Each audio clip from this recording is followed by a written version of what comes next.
कहानी आरव और जादुई पेंसिल। बहुत समय पहले एक छोटे से गांव में एक बच्चा रहता था जिसका नाम आरव था। आरव को चित्र बनाना बहुत पसंद था।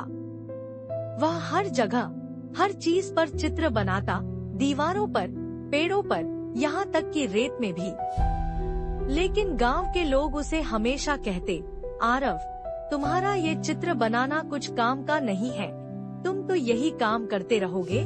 आरव उदास हो जाता, लेकिन वह कभी भी अपने रंगों और पेंसिल को नहीं छोड़ता। एक दिन वह जंगल में घूमते घूमते एक पुराने आश्रम तक पहुंच गया। वहां एक वृद्ध ऋषि ध्यान लगाकर बैठे थे।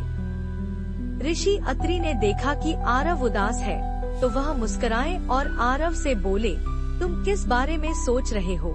बच्चों, आरव ने कहा, ऋषिवर, मैं चित्र बनाता हूँ, लेकिन कोई मुझे समझता नहीं। ऋषि अत्रि हंसते हुए बोले, बच्चे, चित्र बनाना आत्मा की आवाज होती है। तुम जो महसूस करते हो उसे अपने चित्रों में डालो, और मैं तुम्हें एक जादुई पेंसिल दे रहा हूँ। ये पेंसिल तुम्हारे चित्रों में जादू भर देगी। आरव बहुत खुश हुआ और घर लौट आया। उसने अपनी जादुई पेंसिल से पहले एक सुंदर सा फूल बनाया और देखा कि वह सचमुच उगाया। फिर उसने एक पक्षी बनाया और वह उड़ने लगा। अब गांव के लोग आरव की कला को देखकर हैरान थे। एक दिन गांव में बहुत भीषण अकाल पड़ा। लोग पानी के लिए परेशान थे। आरव ने सोचा कि वह अपनी पेंसिल से एक नदी बनाएगा जिससे सबको पानी मिल सके। उसने पेंसिल उठाई, लेकिन जब उसने नदी बनाने की कोशिश की तो पेंसिल कुछ भी नहीं बना पाई। आरव परेशान हो गया और वह दौड़ा दौड़ा ऋषि अत्रि के पास गया।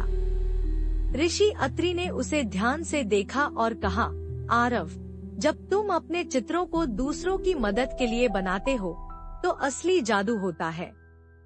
तुमने जो नदी बनाई थी वह केवल दिखावा था, लेकिन जब तुम दिल से किसी की मदद करने के लिए चित्र बनाओगे तब वही जादू सच में काम करेगा। आरव ने समझ लिया और वह वापस गांव लौट आया। उसने एक चित्र बनाया जिसमें एक किसान और एक बच्चा मिलकर खेत में पानी दे रहे थे।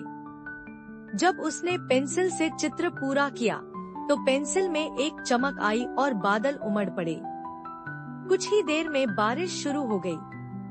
गांव में पानी आ गया और हरियाली लौट आई।